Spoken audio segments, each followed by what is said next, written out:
I did a project in Ontario with Bill Carruthers, and he, in his friendship with Brian Turner, came to me and in essence didn't ask me to do this project, they told me to do it. And my first visit was a revelation. This is land that's been farmland forever, since we know 1086 at least. And the fact that it's available now for us to do a golf course on it is a spectacular opportunity. And I couldn't see not doing this project. Well, we first viewed it from the conceptual standpoint because we knew we wanted to do a 36-hole facility.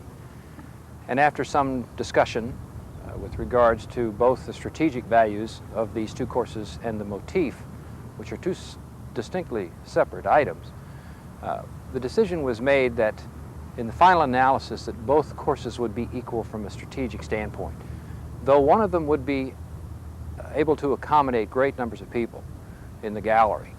The possibilities of the West course, which is not a gallery golf course, being mysteriously maybe a better golf course than the gallery course, was what we were trying to create. And I think the chances are quite good that it may be perceived that way. From a grand scheme, that was the whole idea. As far as the motif was concerned, we felt that the land, the Wealden countryside, if you will, needed to be part of the golf course. Well, one of the primary prerequisites is to have gentle slope. And I'm not the first one to say that. Alistair McKenzie and Donald Ross, Stanley Thompson, the great designers of the 1920s, and even before that, recognized that a bit of slope is the ideal condition because you can shape into that slope and you will still be afforded with the right kind of drainage. And this property is abundant with a very gentle slope, some of them a little steeper than others, and there's a lot of nice variety, and particularly that there was a wonderful cross-section of tree cover and some treat areas. And we used the existing tree lines and so many of these wonderful oak trees. It was as good a site probably as there is on earth, in my mind.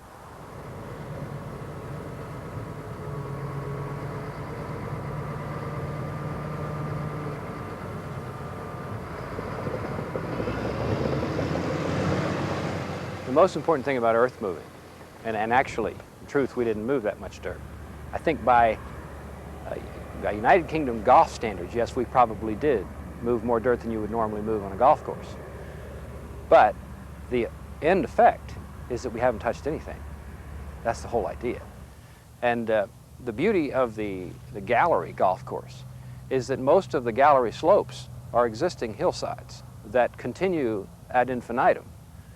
And that, of course, gives you not only unlimited gallery space, but a match with the countryside that it's very difficult to discern what has been changed and what actually has been created.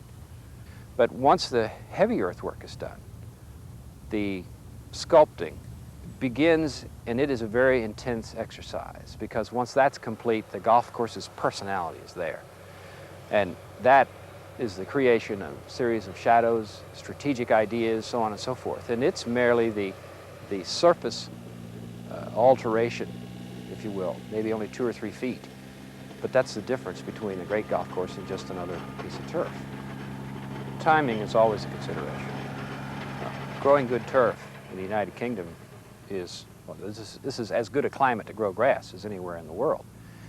And we have been able to manage wonderfully well with the weather. It's been very helpful, and we've progressed at a dramatic rate in that we probably will complete the entire project well within the programmed amount of time. In about 1 year, we'll build 36 holes.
consider myself to be a designer. I mean, I'm an artist by trade, and I really don't feel that technology has a place in the aesthetic presentation of the golf course.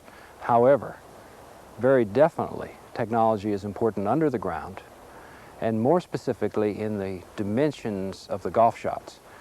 The good players will hit the ball a certain distance. The women players will hit the ball a certain distance. There is an acceptable width of target, depth of target, etc. And every one of those dimensions somehow have to be part of the artistic composition. And if there is a technology, that's what it is. And all of that generates itself into a series of shadows. The shadows are the things that burn themselves onto your memory. And when you leave, you remember those views. Not because it was a lot of green area that was washed out by the sun behind you, but that it was slightly off to the side and you saw the dark side of a mound with that small bit of bright green halo around it that the sun was shining through the grass. So that's the special look. Shadows is truly the medium.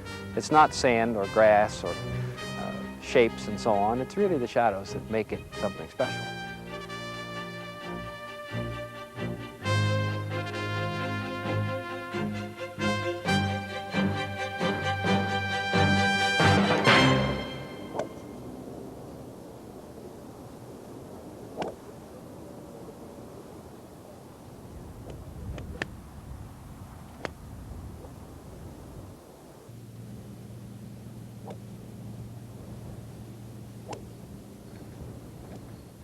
I'm not sure I've ever said this before, but a good golf shot doesn't have a nationality.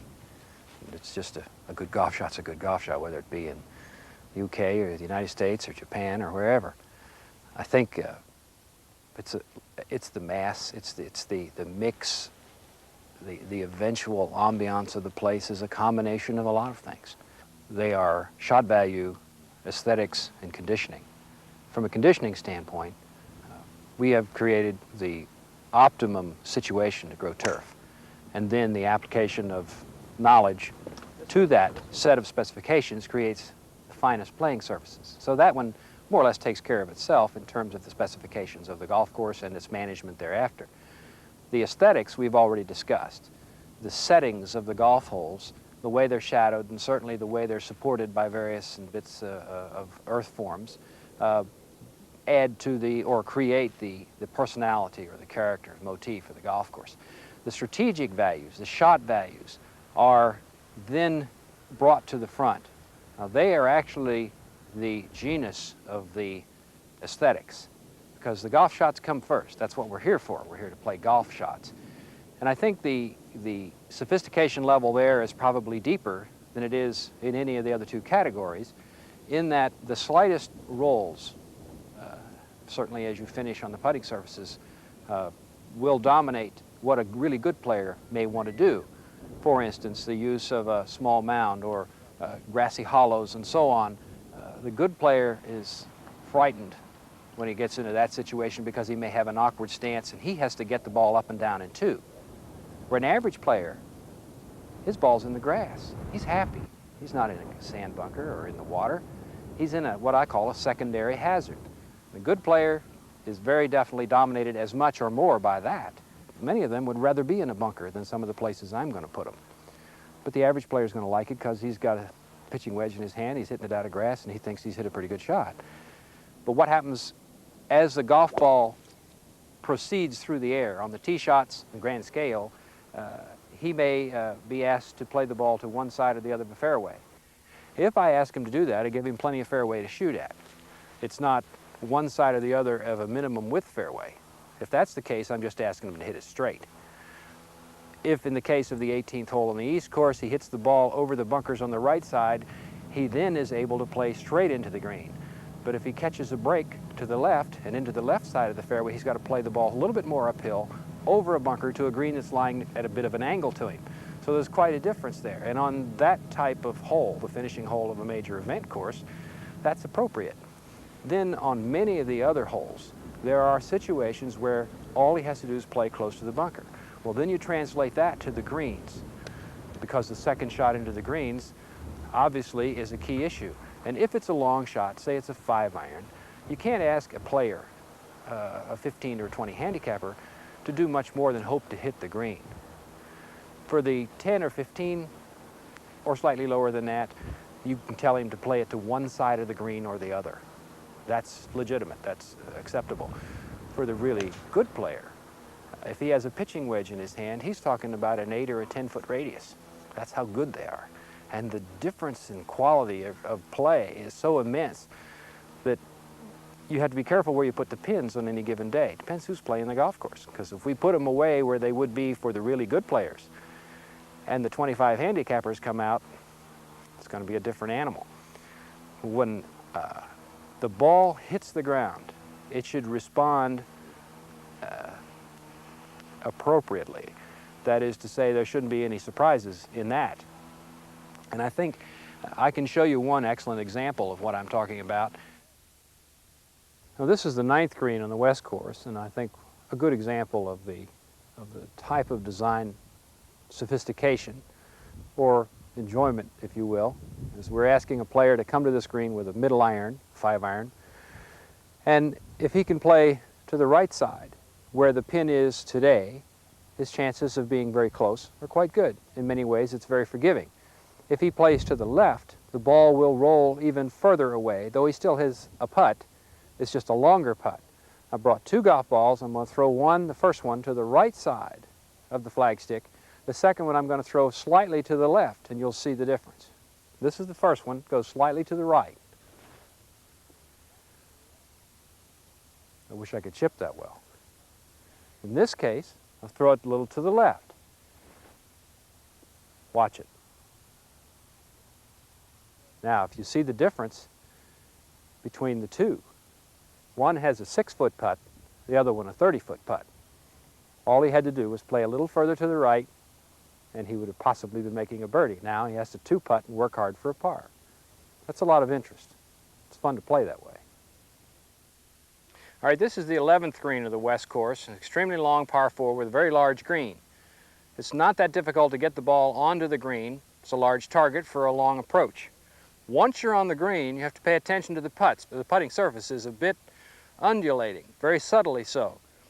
The important thing is that the player is asked to read his putt. In this instance, this putt breaks to the left. It's quite a break. If he doesn't study his putt, he won't see that. Now, this ball is only 10 feet away in a completely different position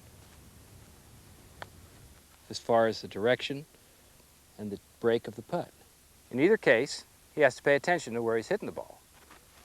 The golf course has a language, and the average player, I think in terms of their mentality, is not going to understand what all the golf course is saying, because in essence, it's designed to accommodate all levels of players, but the ultimate language, the ultimate message is to the consummate player, because they're the ones who eventually will try it in public, and then they'll see what it does to them.